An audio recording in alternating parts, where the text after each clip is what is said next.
नमस्कार दोस्तों, मैं दिलीप पाठक आज परसेंटेज के चैप्टर के कुछ क्वेश्चन लेकर आया हूं मैं, क्योंकि परसेंटेज का जो बेसिक चैप्टर था वो मेरे पिछली वीडियो में देखने को मिल जाएगा आपको। आज मैं बात करता हूं परसेंटेज में क्वेश्चन कहां कहां से आते हैं और कैसे एग्जाम में उसको हम सॉल्व करेंगे। आप समझिए कि जो परसेंटेज का जो एग्जाम में क्वेश्चन आने वाले हैं वो आपके आते हैं नंबर से। कुछ नंबर दे रहेंगे, उनका परसेंटेज निकाला जाएगा। जो सेकेंड चैप्टर है वो फ्रैक्शन के ऊपर, भिन्न के ऊपर क्वेश्चन आते हैं, और तीसरा है इलेक्शन के ऊपर, चुनाव संबंधित प्रश्न आते हैं। और जो चौथा टाइप है वो आपका एग्जामिनेशन के ऊपर क्वेश्चन आते हैं। इसके बाद जो पांचवा टाइप है वो एक्सपेंडिचर के ऊपर क्वेश्चन आते हैं, मतलब कहाँ किसके कितने खर्चे हो रहे हैं, उस खर्चे के बेस पर आपके एग्जाम में क्वेश्चन आने वाले हैं। अब जो आपका लास्ट टाइप है वो आपका है वेन आरेख। वेन आरेख में कुछ चाय पीते, कुछ कॉफ़ी पीते, कुछ दोनों पीते हैं, ऐसे वाले जो क्वेश्चन होते हैं वो कहलाते हैं वेन आरेख। अब वेन आरेख के क्वेश्चन कैसे एग्जाम में आते हैं, आज मैं इसी चैप्टर के ऊपर बात करने जा रहा हूं कि इसमें कैसे क्वेश्चन आते हैं और अपने कैसे क्वेश्चन को सॉल्व करना है। चलिए मैं क्वेश्चन लेकर चलता हूं, आप क्वेश्चन चाहे तो नोट भी करते चलेंगे। यदि मैं बात करता हूं किसी भी नंबर का क्वेश्चन, आप नोट कर लेंगे, किसी भी संख्या का 40% 160 के बराबर है। किसी भी संख्या का 40% 160 के बराबर है तो उसी संख्या का 60% कितना होगा। बात समझ में आ रही होगी कि किसी भी संख्या का 40% 160 के बराबर है तो उसी संख्या का 60% क्या होगा। चलिए इस क्वेश्चन को हम सॉल्व करते हैं। क्वेश्चन को सॉल्व करने की दो विधियां हैं। एक आपका जो थ्योरिकल मेथड है जो स्कूल के टाइम पे पढ़े होंगे, एक आपकी ट्रिक है जो आंखों ही आंखों में जिनके आंसर आते हैं। अब पहले थोड़ा मैं रूबरू कराता हूँ स्कूल के टाइम वाली मेथड, उसमें कैसे लगाते हैं। मानते हैं कि वो संख्या आपकी x है, x का जो 40% है, परसेंट है इसलिए हम इसके अपान में 100 लिख सकते हैं।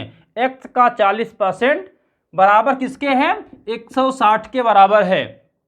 अब यहाँ से अपना टारगेट है कि x की वैल्यू मिल जाए। ये आपका 0 से 0 कैंसिल हो गया, 2 दूना 4 2 पंचा 10। इसको हम लिख सकते हैं 2x/5 = 160। अब इसको हम और आगे सॉल्व करेंगे क्रॉस मल्टीप्लाई से, तो 2x = 160 × 5 और आगे सॉल्व करेंगे, यहाँ से x की वैल्यू निकालेंगे तो 160 × 5/2 करेंगे तो 2 से 8 टाइम्स जाएगा, आपका 80 हो जाएगा। 80 × 5 करेंगे तो वैल्यू क्या आ जाएगी, 400। मीन्स हम ये कह सकते हैं कि वो जो अपना नंबर है वो कितना है, 400 है। आखिर क्वेश्चन क्या कहा है अपना, तो उसी संख्या का 60% क्या होगा। मतलब यदि हम बात करें कि 400 का 60% क्या होगा, इस प्रकार से हम निकालेंगे तो 00 से 00 कैंसिल, 6 × 4 करेंगे तो 24 आएगा, आपका 240। आज ही बात समझ में, मतलब इस क्वेश्चन का जो आंसर होगा वो 240 होगा। यहाँ बात पूरी क्लियर हो गई होगी। अब हम आपको ले चलते हैं इसकी शॉर्ट ट्रिक क्या है, शॉर्ट ट्रिक के माध्यम से इसके कैसे आंसर निकलेगा जो आंखों ही आंखों में आंसर आने वाला है। देखिएगा, यदि मैं इसको इरेज कर दिया और इसको मैं जो इसकी शॉर्ट ट्रिक है वो बताने जा रहा हूँ। अब आप ये समझिए कि यहाँ लिखा है कि किसी भी संख्या का 40% 160 के बराबर है तो उसी संख्या का 60% क्या है। ठीक है, अब आप ये समझिए क्वेश्चन में लिखा है 160 जो है वो 40% के बराबर है। टारगेट है कि उस संख्या का 60% क्या होगा। जो आपका ये 160 है वो 40% के इक्वल है। इक्वल है मतलब हम इस प्रकार लिख देंगे। अब समझिएगा, तो उसी संख्या का 60% क्या होगा। अपना जो मुद्दा है वो 60% है, इसलिए हम यहाँ पर 60 से मल्टीप्लाई कर देंगे। यदि क्वेश्चन कहता कि वो संख्या क्या है, मतलब 160 जो है अपने आप में 40% है, इसका आप निकाल देंगे 100% तो वो संख्या मिल जाएगी। लेकिन क्वेश्चन संख्या नहीं पूछा है, क्वेश्चन पूछा है उस संख्या का 60% क्या होगा। इसलिए हमको ये नहीं करना है, सीधे एक स्टेप में आपका आंसर आएगा। मुद्दा ये है कि इस क्वेश्चन का 60% निकालना, मतलब 0 से 0 कैंसिल हो गया, 4 चौको 16, 6 गुणे 4 करेंगे, इसका भी आंसर 240 ही आ जाएगा। आगे बात समझ में, इसको हम बोलते हैं वन स्टेप में इसका आंसर लाना। ये आपकी शॉर्ट ट्रिक है। यदि आप एक बार शॉर्ट ट्रिक समझ लेंगे तो कभी भूलने वाली समस्या खत्म हो जाएगी। आपको थ्योरिटिकल मेथड के अकॉर्डिंग क्वेश्चन को नहीं लगाना है, क्योंकि उसमें बहुत टाइम लगता है और कंपटीशन जो होता है वो क्वेश्चन को सॉल्व करने का तो होता ही है, साथ ही साथ टाइम का भी होता है। यदि किसी भी क्वेश्चन को निश्चित समय के अंदर सॉल्व कर लेते हैं तभी हम सेलेक्ट हो पाएंगे। तो बात समझ में आ गई। चलिए हम आज दूसरा क्वेश्चन लेकर चलते हैं। क्वेश्चन नोट करेंगे, किसी भी नंबर का या किसी भी संख्या का 25%, किसी भी संख्या का 25% 1500 के बराबर है। किसी भी संख्या का 25% 1500 के बराबर है तो वो संख्या एवं उसी संख्या का 50% क्या होगा। अब इस क्वेश्चन को सॉल्व करना है तो कैसे सॉल्व करेंगे, उसी मेथड के अकॉर्डिंग सॉल्व करेंगे। क्वेश्चन कहा है कि किसी भी संख्या का 25% 1500 के बराबर है, मतलब ये जो अपना 1500 है ये किसके बराबर है, 25 के बराबर है।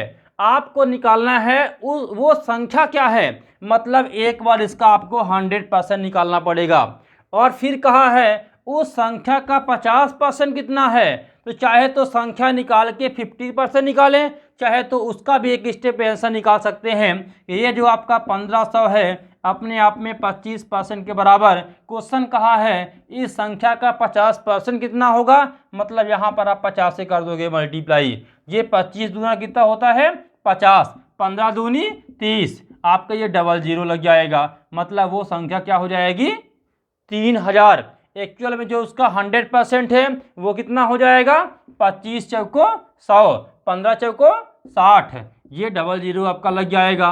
मतलब ये आपकी जो संख्या थी वो 6000 है और 6000 का 50% निकालेंगे तो वो 3000 ही आएगा। मीन्स इसके निकालने की जो आसान ट्रिक है वो इस प्रकार की ट्रिक है। चलिए मैं बात करता हूँ सेकेंड टाइप के question. Second type question exam में कैसे आते हैं। अब देखिए ये फ्रैक्शन है। फ्रैक्शन का तात्पर्य आप समझते होंगे या फिर आप समझ जाएंगे कि जो भी नंबर x/y के रूप में लिखी होती है, जिसमें अंश और हर होता है, उसको हम फ्रैक्शन कहते हैं, उसको हम भिन्न कहते हैं। मतलब भिन्न की हम बात करें, जो भिन्न होता है वो x/y के रूप में होता है। ऊपर का जो नंबर होता है उसको न्यूमरेटर मीन्स अंश बोलते हैं, और नीचे का जो नंबर होता है ये डिनोमिनेटर, ये हर होता है। अब चलिए इसके क्वेश्चन एग्जाम में कैसे आते हैं वो नोट करिए। यदि भिन्न के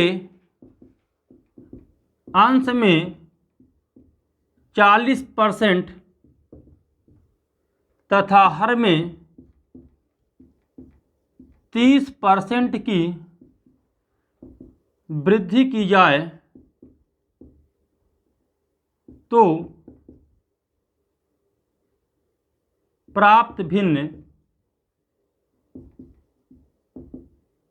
12/13 मिलता है। वह मूल भिन्न क्या होगी।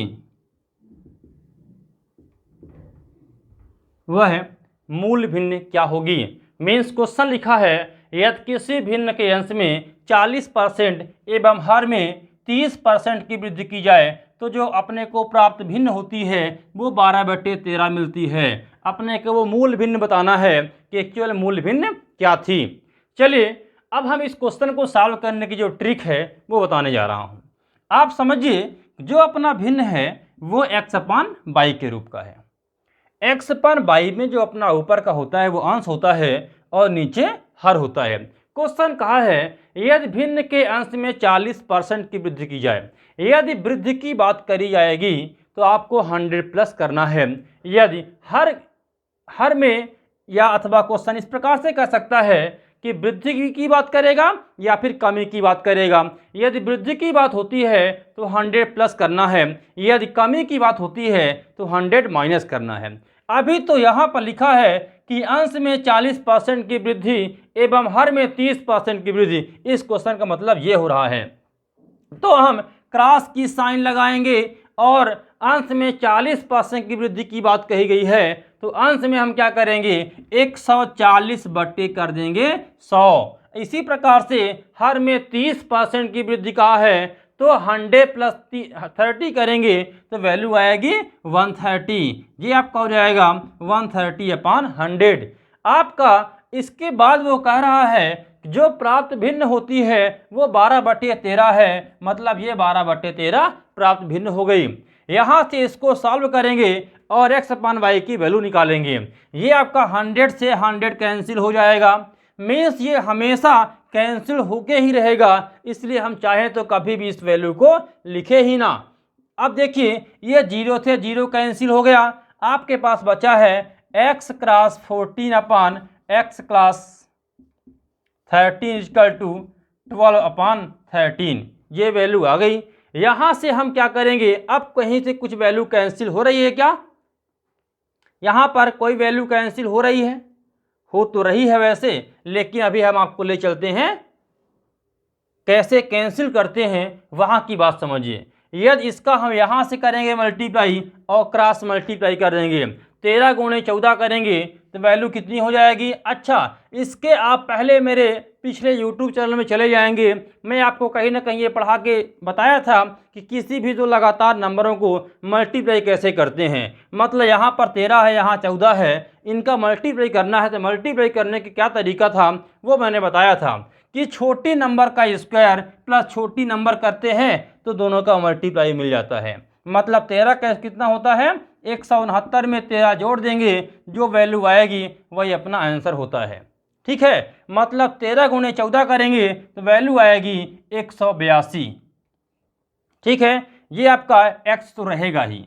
इसी प्रकार से 12 × 13 करेंगे तो वैल्यू कितनी आएगी, अब इसको भी देख लीजिए। अब यहाँ 12 है, यहाँ 13 है, तो छोटी नंबर का स्क्वायर प्लस छोटी नंबर, मतलब 12 का स्क्वायर होता है 144 प्लस 12 करेंगे वैल्यू आएगी 156। आपका यहाँ से यहाँ जो x लिखा है एक्चुअल में यहाँ पर 22 है, वो 22 है। अब चलिए यहाँ पर कितना हो जाएगा 156, आपका ये हो जाएगा = में 156/22। ठीक है, अब अपना जो आंसर है वो x/y के रूप में है, मतलब इस वैल्यू को x/y के रूप में पुट करना है, रखना है। ये देखिए x/y के रूप में यदि हम पुट करते हैं, इसको सेट करते हैं तो ये जो हमेशा जो y की वैल्यू है वो ऊपर रहेगी और x की वैल्यू नीचे रहेगी। ऐसा इसलिए होता है, ये आपका y की वैल्यू है 182, x की वैल्यू है, इसलिए कि यदि हम क्रॉस मल्टीप्लाई करें तो यहाँ पर पहुँच जाए, नहीं तो वैल्यू में परिवर्तन हो गया तो पूरा आंसर गलत हो जाएगा। देखिए कभी कभी कुछ जो छात्र होते हैं वो इस प्रकार से सेट करते हैं कि x के सामने x की वैल्यू, y के सामने y की वैल्यू, क्वेश्चन गलत हो जाता है। आपके ऑप्शन में दोनों ऑप्शन रहेंगे, या तो आपके पास रहेगा 156/182 या तो रहेगा 182/156। अब आप बताना है x/y की वैल्यू, मतलब दो में से कोई ना कोई एक वैल्यू है, लेकिन ये है कि ये है, यहाँ पे हमेशा कंफ्यूज रहता है, इसलिए इसको बहुत आराम से बहुत सोच समझ कर वैल्यू पुट करना है। मतलब जो y की वैल्यू होती है वो हमेशा ऊपर रखते हैं और x की वैल्यू जो होती है हमेशा नीचे रखते हैं। यदि ये कैंसिल हो जाए तो कैंसिल भी कर सकते हैं। इस प्रकार से हम कह सकते हैं जो x/y की वैल्यू आएगी इस प्रकार के रूप में अपना आंसर आएगा। ठीक है, चलिए इसी प्रकार से मैं अपना अगला क्वेश्चन लेकर आ रहा हूं, आप चाहे तो नोट कर लीजिए। किसी भिन्न के अंश में 200% की वृद्धि कर दी जाए, किसी भिन्न के अंश में 200% की वृद्धि कर दी जाए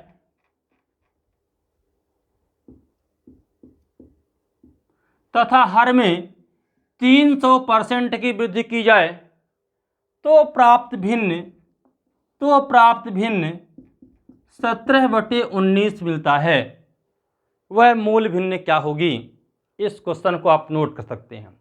अब इस क्वेश्चन को लगाने का क्या तरीका है, सेम वही तरीका है। अब देखिए, मैं भिन्न तो x/y ही मान के चलता हूं। अब बात है यहाँ पर 200% की वृद्धि कर दी जाए, तो क्या हम यहाँ पर 200 लिखेंगे, या हम 200 नहीं लिखेंगे। जब इसके पहले वाले क्वेश्चन मैंने लिखा था कि 40% की वृद्धि की जाए, तो मैंने 100 + 40 किया था, मतलब 140 लिखा था। इसलिए यहाँ पर जो 200 है तो 200 नहीं लिखेंगे, यहाँ पर 200 तो ये है और 100 पहले से होता है, इसलिए हम यहाँ पर लिखेंगे 300। ये 300 अपान 100 आएगा और नीचे वाले में अपान 100 आएगा, इसलिए वो ऑटोमेटिक कैंसिल हो जाता है, उसको हम नहीं लिखेंगे। अब देखिए, जो y की वैल्यू है वो कह रहा है कि 300% की वृद्धि की जाए, तो 300 ये हो जाएगा, 100 इसमें पहले से ऐड है, क्योंकि कोई भी वैल्यू अपने आप में 100% होती है, हम ये मान के चलते हैं परसेंटेज के बेस पर। तो आपका ये हो जाएगा 400 बराबर हो गया 17/19। ये आपका 00 से 00 कैंसिल हो गया। अब फिर से क्रॉस मल्टीप्लाई करेंगे, 19 × 3 करेंगे, ये हो जाएगा 57x बराबर 17 × 4 करेंगे, 17 × 68, ये हो जाएगा 68y। आपको x/y के रूप में वैल्यू बताना है, इसलिए y की वैल्यू को ऊपर लिखेंगे और x की वैल्यू को नीचे लिखेंगे। मीन्स अपना जो आंसर होगा 68/57 होगा। आपके ऑप्शन में हो सकता है 57/68 भी हो, ये क्या हो जाएगा, ये गलत हो जाएगा। इसलिए वैल्यू को व्यवस्थित करने के लिए बहुत समझने की आवश्यकता है। ठीक है, तो जो अपना x/y की वैल्यू है वो 68/57 होगा। यहाँ से जो भिन्न वाले क्वेश्चन आते हैं, इसी प्रकार से क्वेश्चन एग्जाम में आते हैं, किसी अंश को बढ़ा देगा। अभी मैंने दोनों बार वृद्धि की बात कही थी। किसी क्वेश्चन में हो सकता है कि वो कह दे कि अंश में 40% की वृद्धि की जाए और हर में 30% की कमी की जाए, तो हम कैसे लगाएंगे। उस क्वेश्चन को लगाने के लिए अपना जो इसकी जो रूपरेखा होती है, उस क्वेश्चन को लगाने के लिए x/y तो रहेगा ही, अंश में 40% की वृद्धि की जाए, मतलब यहाँ पर 140 हो जाएगा, हर में 40% की कमी हो जाए तो 100 में 40 कम कर देंगे तो वहाँ पर 60 हो जाएगा, बराबर यहाँ कुछ वैल्यू दी जाएगी। इसके अकॉर्डिंग इस क्वेश्चन को सॉल्व कर लेते हैं। दोस्तों, ये बात समझ में आ गई होगी तो मेरा जो चैनल है उसको लाइक करिएगा, सब्सक्राइब करिएगा, शेयर करिएगा। इसके बाद मेरे अभी और भी एक टाइप मिल जाएंगे, इसी क्वेश्चन और भी टाइप मिल जाएंगे जो क्वेश्चन एग्जाम में आने की संभावना है। Thank you.